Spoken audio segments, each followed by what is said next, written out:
So good afternoon, everyone, and welcome to our special and unique venue, the Mainstream Pumping Station, to celebrate Asian American and Pacific Islander Heritage Month. I hope you've enjoyed the drum performance that kicked us off. My name is Steele, and I am President of the Board of Commissioners at the Metropolitan Water Reclamation District of Greater Chicago. I would like to acknowledge my colleagues here today and my other board mates that are not with us. First, I would like to acknowledge our Chairman of Finance, Marcelino Garcia.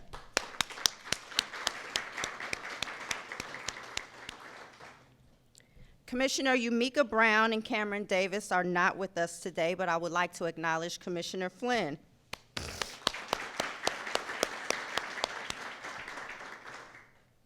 Commissioner Dan Pogoszelski and Commissioner Mariana Spiropoulos are not with us today, but I would like to acknowledge Commissioner Eira Corral Sepúlveda.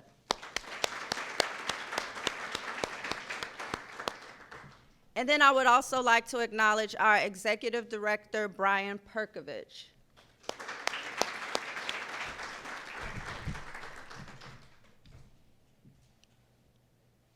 Today we have put together a wonderful program recognizing Asian American and Pacific Islander Heritage Month. On May 14th, 1991, the United States Congress passed a joint resolution recognizing May as Asian Pacific American Heritage Month. May 7th, 1843, as the date when the first Japanese immigrants arrived in the United States, and May the 10th, 1869, as the completion of the first transcontinental railroad in the United States, which could not have been accomplished without Chinese workers. And today, we take note that the Asian American Pacific Islander population is one of the fastest growing populations in Illinois. We designate each May as a permanent symbol of our appreciation and gratitude for Asian Americans and Pacific Islanders and their valuable contributions across levels of every agency. We are here today to give voice to the Asian American and Pacific Islander community, enjoy music from Korean Performing Arts Institute of Chicago, and try delicious Laotian cuisine. How was the food, you guys? Great. Catered by Laos to your house. So I see you all have filled your plates, but please feel free to fill them again. I just walked by the table. It seems like there's a lot of food left, so you can go back for seconds at any time. So we are truly fortunate to have with us today Secretary Grace Ho of the Illinois Department of Human Services, who exemplifies the Asian American leader whose work impacts our communities, environment, and has made a significant impact to the various roles she has served throughout her career. I look forward to Secretary Ho's fireside chat with my colleague, Marcelino Garcia. And then following the program, you have an optional tour of the Mainstream Pumping Station here and the McCook Reservoir. I would also like to take this time out to thank, once again, not only our executive director, but public relations and staff who have worked very hard to pull off this. I guess this is going to be our new thing this month. So thank you for your hard work. And at this point, I would like to introduce Commissioner Flynn and Commissioner Corral Sepúlveda to spotlight MWRD's World Water Collaborations. Give them a round of applause.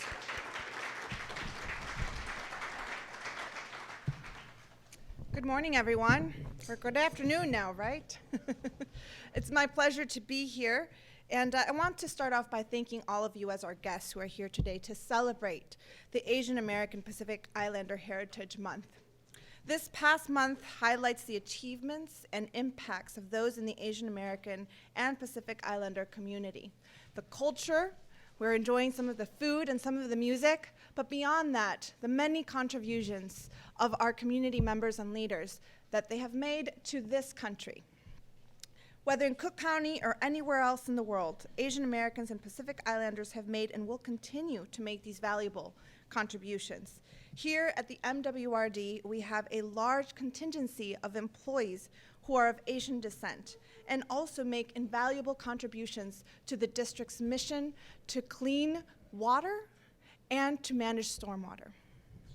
Given that our goal is to provide clean water to millions of residents, we are an environmental and a public health agency.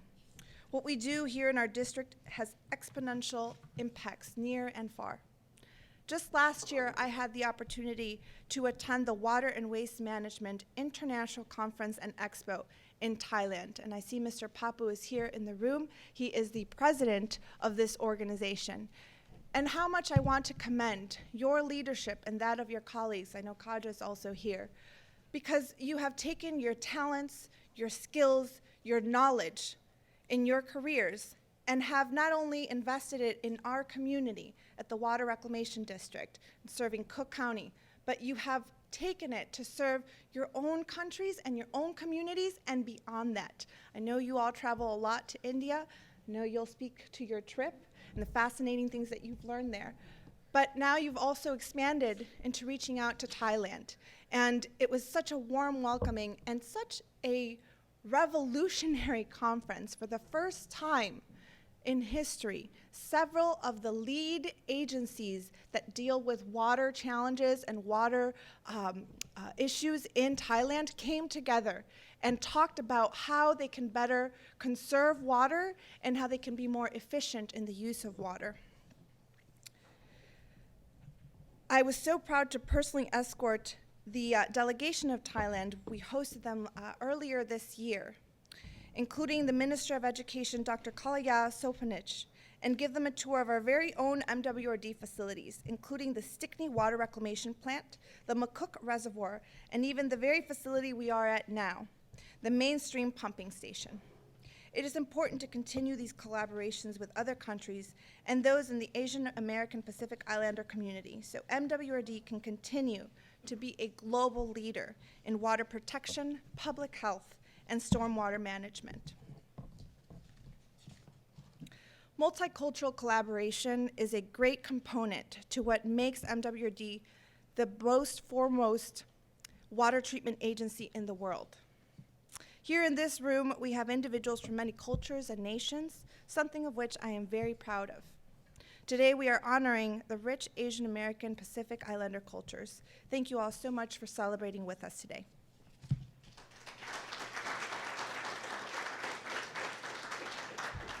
Thank you, Commissioner. Well, I'm actually going to be preaching to the choir, and I'm going to be repeating a lot of things that the Commissioner and the President have already spoken about, but it was worth repeating. It is an honor to be here today to celebrate Asian American and Pacific Islander Heritage Month at the MWRD and recognize the incredible contributions of the AAPI community to our important work in wastewater treatment and management. As a daughter and wife of immigrants and proud American, I am pleased to elevate and recognize the fast-growing population of Asian Americans and Pacific Islanders, not only here in the Cook County area, but across the U.S. AAPI Heritage Month celebrates the numerous achievements of the AAPI community, and it was my sincere honor to co-sponsor a resolution celebrating AAPI Heritage Month and highlighting the role of the community in wastewater treatment and management. So I would like to ask Kaja and Sam to step up and present the resolution that we sponsored earlier on, if you don't mind. Thank you so much. Thank you. Congratulations. Thanks, Sam, for everything. Congratulations, Kaja. With the privilege of attending and co-chairing the 5th Annual International Conference on Expo on Water and Waste Management in Bhubaneswar, India, along with Chairman Garcia and so many of MWRD's current and retired staff, including former MWRD Dr. Tata, Senior Electrical Engineer Sam Papu, Senior Civil Engineer Kaja Moinadin, retired O'Brien Rec Water Plant Sanjay Patel, manager, and retired Egan Water Reclamation Plant Manager Hitesh Shah. While we were there, we had the opportunity to see the innumerable contributions of the AAPI community to wastewater management worldwide and experience the leadership and expertise of our own MWRD staff. It is a pleasure to serve on the board of an agency that is so diverse and so committed to environmental justice while prioritizing partnerships and sharing institutional knowledge both locally and abroad. I also wanted to give a shout out and thank you to Cook County Commissioner Josina Morita, who was the first Asian American woman elected to the MWRD board and to any countywide position. I'm grateful for her mentorship and leadership. Now, I turn to my fellow American, where is he? Chair Garcia, the chairman of the board, Marcelino Garcia. Chair Garcia is dynamic in his reach to service, to represent, and to champion diverse representation. With that, I call upon Chair Garcia and Secretary Grace Ho from the Illinois Department of Human Services. Secretary Ho is also the former Executive Director of Chinese Mutual Aid and Immigrant Rights. Welcome to our MWRD interpretation of a fireside chat. Thank you, Chair. Secretary Ho, thank you so much for being here today. My pleasure. It's for all of you who don't know, Secretary Ho and I worked together about 20 years ago in the state. She was the Assistant Secretary at the Department of Human Services for the state of Illinois, and now she's the full secretary. For everyone else who's here, if you haven't finished eating, there's great food over there. So I was told to say "Mather, Mather," which means come eat in Laotian. Food is great. Had noodles twice, which is awesome. Hope you're enjoying the food. So Secretary Ho, welcome. Thank you. As you know, we've known each other for such a long time. And I would like to say thank you for your leadership in such a hard time the past 3 years. I know that you and your staff have had to deal with a lot of uncertainties around the world that happened here in Illinois with the COVID pandemic. And you and your staff have put a lot of programs in place to ensure that the citizens of Illinois have access to resources, either SNAP or Medicaid programs. You know, one of the things that we'll talk about a little bit will be about redetermination and your efforts in that, because that's a huge component of what's going on in Illinois. But as you know, we all value the work that you have done and your strong dedication to serving everyone, regardless of who they are, here in Illinois. Can you tell us a little bit about your background, what you've done, so that the audience, both here and also online who will see us, know a little bit about you and your progression? Sure. Good afternoon, everyone. Good afternoon. It's such a pleasure to be here, and I'm really humbled to be in this space with all of you on this beautiful day in front of a beautiful fire. Just imagine it. You can imagine it. But I want to say back to all of you and to the commissioners, thank you for what you've done over the past 4 years as public servants to make sure that our residents have clean water and that they are safe. You know, raise your hand if you did something during COVID at work that you never in a million years thought that the bureaucracy could do. Yeah, I think everyone. Yeah, I mean, I am so proud of the work that we did in Illinois, in Cook County, and all the public servants who really showed all along, like, we know what we need to do to make the system more efficient. And I think COVID in many ways, while it was extremely challenging and we don't want to do a redo, we absolutely know that the power of government is incredible. So as I'm getting older, the explanation of how I got here gets longer and longer. But I actually I grew up in LaGrange. So I'm just a hop, skip, and a jump away. I actually would have been here sooner, but it actually took 20 minutes to get here from LaGrange because of the winding paths. But it was an interesting scenery along the way, because you have the beautiful water, and then you have all of this kind of factories and manufacturing. So it was an interesting juxtaposition coming here. So I'm a LaGrange girl. I live in the community now, and my parents were immigrants from Taiwan. They were born in China, but they were they escaped the Communist Revolution and settled in Taiwan when they were young and came to the United States. So I'm what folks call an ABC, an American-born Chinese. Went to Chinese school on Sundays. My Chinese is very I'm hoping maybe one day it'll get better. But, you know, long story short, I thought I was going to be a journalist. I love to write. I'm very curious, and I love to know people's stories, and I like to understand what the truth is. And I found my path through kind of working on a political campaign in my backyard. And I began working at Chinese American Service League. For those of you who knew the great Bernie Wong, she was a pioneer in Asian American social services and really taught me the importance of working in social services and the public sector. Learned under her tutelage, and then went to Chinese Mutual Aid Association, where I was there for 5 years, and then got tapped to work at the Illinois Department of Human Services as the Assistant Secretary, where Commissioner reminded me when I walked in the door that he used to reject our requests for personnel transactions, but yet I'm still here. He worked at the budget office, so you know, I like to spend money, he likes us not to spend money, and I see he's still doing that potentially as finance chair. So, you know, my entire career has been social services and public service. So. Really quickly, I was assistant secretary for 10 years, and I went into world of philanthropy, private philanthropy, which was amazing at the Woods Fund Chicago. And then I came back when Governor Pritzker asked me to take the position as secretary. Wow. No, that's a great trajectory and inspiration to many. You mentioned two organizations that are very close to the hearts of a lot of people in the Asian community, Castle and the Service League, and we have friends in both. So that's you know, your commitment to service and what you're doing now is also shows where we are and where we're going as hopefully as a good society. You know, you talked a little bit about what inspired you to get on your career path. Can you also talk about the challenges?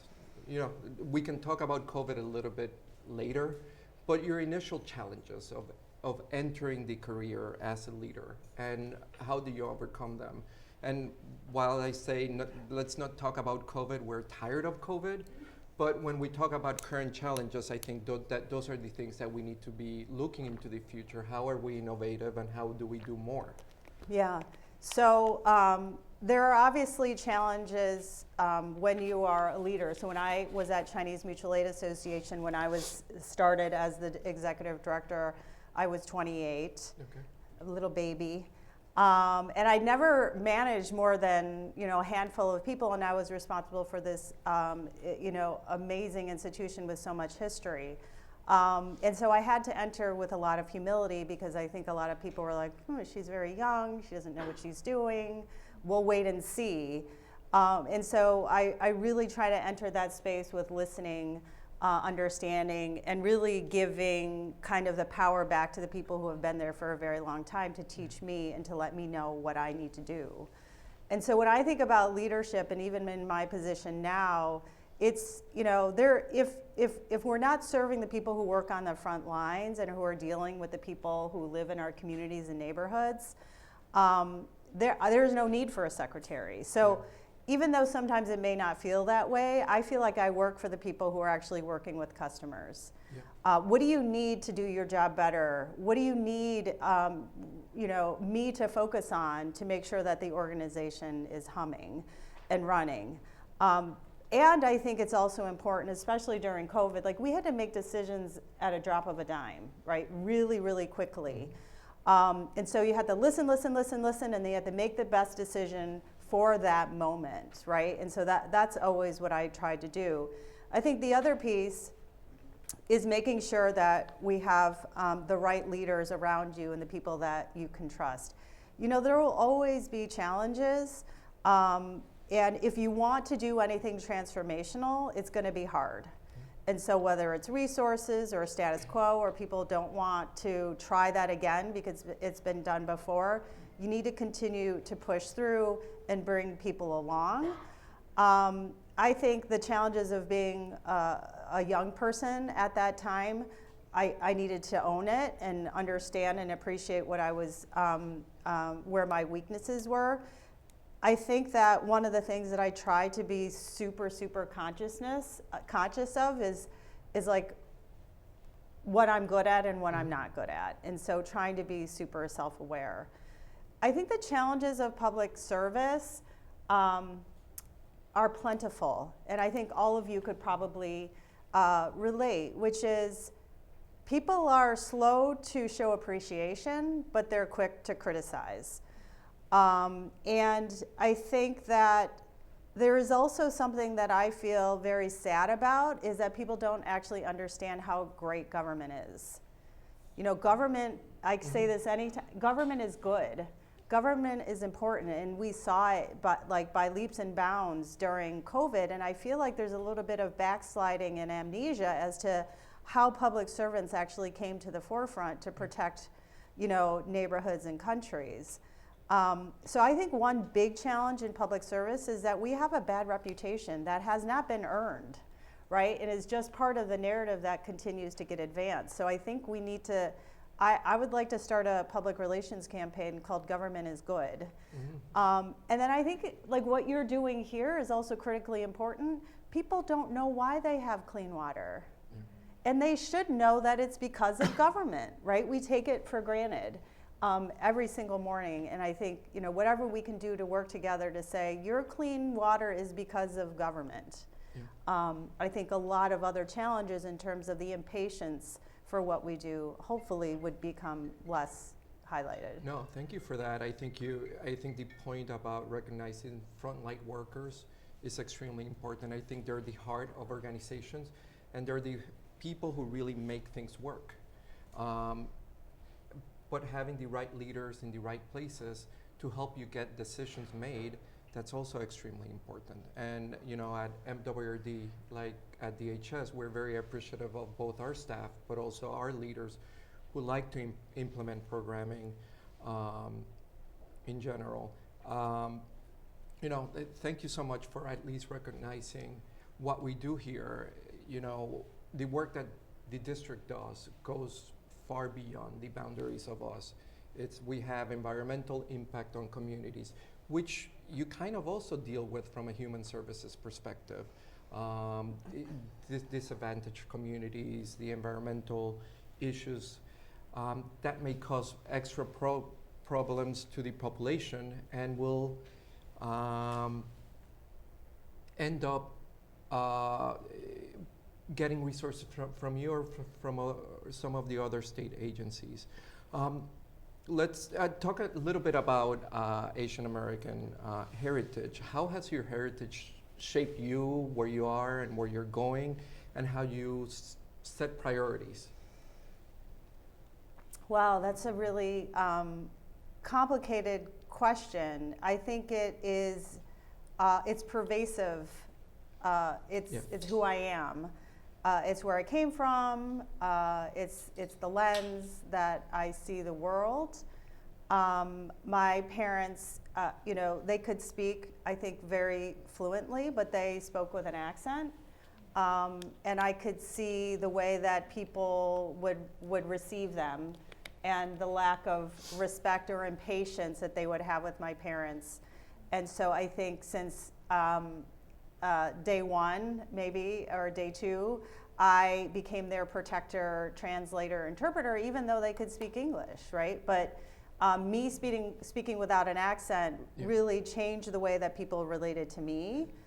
And I also think that they're, you know, being the older of two, I took on a very kind of responsible kind of mommy lieutenant role with my brother because my parents were working a lot of hours, and I am inherently kind of bossy with him anyways. But I think many of us have had the experience of whether being the older or the, you know, the translator or the interpreter. I think that's an experience that many of us who are child of immigrants or immigrants ourselves, or even just individuals who have to have an elevated role in a particular family. I grew up in a predominantly white neighborhood. I was the only, or me and my brother and my cousins were the only. My cousins would come from Taiwan for the summer, and we had like a 3-bedroom ranch with 1 bathroom, and there was like 30 people in the house, which was a little bit of a unique kind of thing for LaGrange Highlands, where I grew up. And I was very shy growing up because I was the only, and I think that it took me a while growing up and maturing to really own and be proud of being Asian and American. And I've tried to kind of convey that same sense of pride with my kids. I think it's hard in different, depending on where you grow up, and sometimes it's hard to do that in the United States. But it's something that I instead of, when you're younger, being different feels bad. And the older and the more, the wiser you are, you realize that it's special. Yeah. And I think especially because I had the opportunity to work at Chinese American Service League and Chinese Mutual Aid, I was able to kind of integrate the 2 different parts of me. I mean, I remember very specifically one of my first days at work at Chinese American Service League, and I was like, I'm in the United States of America, and I only work with Chinese people, 5 days a week. And it was really amazing. It really did shift the way that I thought about my career for the future. Wow, that's it's. I think your story is the story of many. So we're proud that you've succeeded and you're sharing your story with everyone and helping people along the way. Could you tell us a little bit about the state's priority in the Asian American Pacific Islander voice community being at the table? Any programs that you guys are doing in general? Yeah, I mean, I think, so it's 2023? We had the 2020 census. So when I started in 2019 with the governor, and one of the first priorities was, okay, DHS, you're going to get $30 million and you're going to run the census outreach program for the state of Illinois. And I was like, what? Because It's true. There were a lot of challenges coming off the previous administration. We were short-staffed. We were behind with Medicaid redeterminations, as you probably know, and Medicaid eligibility determination and SNAP and all that. And so, and I also realized that our infrastructure had been eroded dramatically. So, and there's a lot riding on the census for every person who lives in our state. And so I recognize that not only did we have to lift up the credible messengers and the community leaders in the Asian American community, but also the Latinx and the Black African American communities. I think that there are, we have a very diverse team. Yeah. We have individuals who are of a variety of race and ethnicities, but also experiences, gender identities, and diversity is critically important, but what we've tried to do is to make sure that people could show up with their diversity, or else it's wasted, right? How do you create a safe space for that? So in terms of programs that are targeted to benefit Asian American and people with limited English proficiency, I think with support from the General Assembly, bless you, we've increased the funding to what are called welcoming centers. Welcoming centers are different neighborhoods across the state where there are high populations of people who are newcomers or who need additional services to help them navigate what can be a very long and winding, confusing way to access services. So the Welcoming Centers funding has dramatically increased. We've also increased funding for citizenship as well as other supports for public benefits. I think the other piece, which I think is amazing, and a shout out to she's still Commissioner Merida, who was on the board of Woods Fund when I was the president. So I've had the opportunity to see her in action, and she's an amazing dynamo, is the increase in the number of Asian American elected officials in the General Assembly. Very much so. I think it was just a few years ago when we had 1 representative. So I think as an Asian American leader, it's heartening to see kind of an Asian American caucus in the General Assembly with Asian Americans. So, there's a variety of ways that I think we've lifted up the work of newcomers to our state. No, thank you for that. No, and you know, it's in the 5 years that I've worked with Commissioner Morita, I've seen the growth, and it's a true testament to the power of the community and wanting to elect leaders to represent them, but also to push agenda items to better everyone, regardless of who you are. Any big challenges that you see coming, just to Asian Americans, but also the community in general that you're dealing with at DHS, and what are some of your hopes for the future? So I think during COVID-19, we know there was a severe backlash and anti-Asian sentiment because of COVID-19 and what the narrative that was being put out there. And I think that continues to be, I think, something very real. What I have hope for is that we live in a state that is pretty amazing in terms of pushing back unabashedly against any sort of hate, and in particular against anti-Asian sentiment. And the community across the country have actually responded by creating anti-Asian hate organization, anti-discrimination organizations that is focused on supporting Asian Americans, and there have been more resources put towards that, which I think is critically important. I think one of the challenges that I think we always need to kind of continue to work on is to creating alignment and synergy and solidarity between Asian American, Black, African American communities and Latinx communities, and that we continue to work as a I guess brothers and sisters and other individuals to work towards common goals.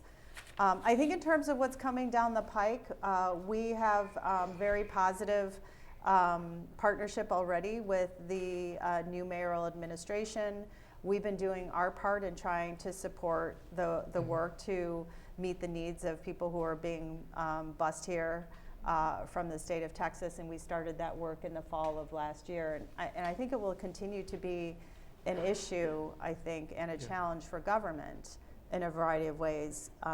In many respects, it's an issue that the federal government has created, and local government has to respond with very limited tools. No, thank you for that. You know, the work that you and DHS is doing to help the migrants and asylees is very important to many of us. You know, you hear the stories of people trekking through jungles to get here, and so, you know, we have our own issues here internally and then externally, but we're trying to do the best to take care of our population. Any last words before we get into a quick Q&A? Sure, I would say a couple of things. I think one of the things that we are trying to do with the city and the city's lead is to build, I think to your point, an integrated system to support people who are housing insecure at any point, whether they newly arrived or whether they've been living here for decades, right? We know the system right now is not strong enough to support individuals right now. We see people who are homeless, right? And we as a society have been okay with that for a very long time. And of course, the migrant situation is something very unique and irregular because they are being bused here, right, without a lot of notice. But still, we need to create a system that works for everybody. And having an equity frame means that we need to meet the needs of individuals where they are and not leave a particular population behind. So that will continue to be important and a very critical role. I think one of the other things that I wanted to lift up, because it is something that weighs heavily on us as we go into Memorial Day, which is we recently created an Office of Firearm Violence Prevention. So we're funding community organizations across the state to very grassroots community organizations to fight gun violence in their own communities. And the workforce shortage has very much impacted our community-based organizations and their ability to hire staff. And the capacity in certain communities that had been disinvested in for so many years just don't exist. So we need to continue to put that work at the forefront, and we look forward to working with folks all across the state to figure out how to prioritize that. So yeah, happy to, I mean, I could talk about our work for hours. And if there's anything that we can do as the Metropolitan Water Reclamation District with you to help in any way, just let us know. Our staff is committed, we're committed, and we know that we affect people's lives every day. So we're always here, happy to be of service. Same. Yeah. And I think, do we have any questions for Secretary Ho? We're a shy audience today. Oh, yeah? So I really connected with what you said when you were your parents' protector. I'm eldest daughter from the so I laughed when you said you were motherly to your younger siblings, saying that has guided my leadership, because I remember that frustration and that impatience. How does that guide you in how you commit to public service? Yeah. I mean, you like in a physical way, like the way that I think of it is like take me, you know what I mean? And I think this is the way that I would think about it, is like problem solver. Like you're the head problem solver. I think it's, you know, whether it's taking the phone from someone who's calling on like you can see the frustration on your parents' face when they're answering the phone, and then so you take it and you know that they've changed the way that they're talking now because you're on the phone. I think maybe to too much of a degree, I try to fix things. I try to solve problems. I try to take things off of people's plates and then I put them on mine. I think one of the things that I struggle with is that I feel like I can carry more. Not because I'm superhuman, because I don't want to burden other people with things that I think that I can help them with. And I mean, it creates family dynamic issues. But I think that that's the way that I kind of lead, is like I'm a problem solver. And I'm trying to help other people solve their problems, which you can't always do, but I try. But thank you for sharing your own experience. Thank you. Any other questions or comments? Okay. Secretary Ho, thank you for your comments. You know, I'm a big proponent of leadership, and your comments about leadership are awesome. What are you doing, and what are your thoughts on bringing up the next generation of leaders so that we get effective people to sit in your chair and help promote all the awesome things that you described this afternoon and move us forward innovatively into the future? Yeah, that's such a great question. I mean, I think what's interesting, and I was just thinking about the other day, is that I am probably very well one of the oldest on our leadership team. And so we are, you know, actively cultivating, I think, a younger generation to actually be in very high levels of our administration, which is wonderful, but also can be challenging, you know, to someone who has been working in a particular way, although we need to be able to adjust to change. I think that this hybrid work is something that we're going to really have to figure out in government. In particular, I think our private colleagues have been able to maybe do it in a more accelerated way. I think I don't want to stereotype, but I think the younger-ish generation kind of craves more of that kind of balance and use of technology. I have to tell you, it was very hard when it was March of 2019, and everybody's like, "We're not coming in," and I was like, "What is happening?" You know, so. But yeah, I think I'll go back to the government is good. We need amazing public servants to work at every level of government, whether you're a career person or you're a merit comp, managerial, or where you're appointed. I want people to crave working for government. So we do our part, but I think that there's a larger narrative that we work against. Thank you. And bring on that campaign. Government is good. government is And good. leadership, government and leadership. Anyone else? Okay. Well, thank you, Secretary Ho, for Thank you, everything Commissioner. Sharing your thoughts with us today. In closing, the Metropolitan Water Reclamation District recognizes Asian American and Pacific Islander Heritage Month because as an agency, we value the diversity of our workforce, ideas, and we want to create opportunities. We thank you for your leadership and dedication to serving the people of Illinois. In addition, I want to thank, where's Executive Director? Perkovich over here, his staff, and support always to all the things that we ask him to do. Where's my friend Allison and her wonderful team over there? You know, this past 2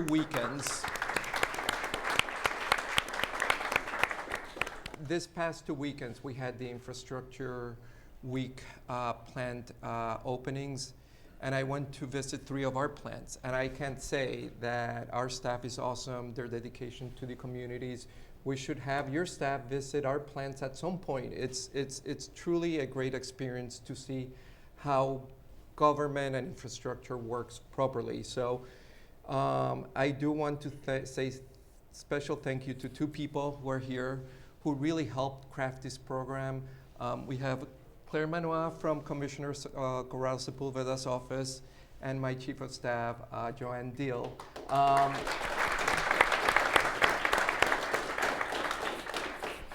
Even though we no longer have Commissioner Morita on our board, we have great staff members on the second floor, but also all throughout, like Sam and Kaja. So thank you all for being here. I want to thank our partners at the Korean Performing Arts Institute of Chicago. And, you know, I think we all love to eat. So, Allison, we should do a check please type thing Yes. of restaurants all over where our plants are located. I was at Check Please once. It was like You a great were? experience. Yeah. I Cool. took people to a Cuban restaurant. It was awesome. But I think a great initiative to bring people together would be to try to do something like that. Yeah. And to get reviews. You know, we serve everyone in Cook County, and our plants are all over the county. So that might be a cool thing to do. You know, we're at a great place here, so I welcome everyone to do the tour of Mainstream. We'll go down 300, 400 feet, 300. And then we'll go to McCook. So thank you, everyone, and thank you once again, Secretary Ho. Thank you, everyone.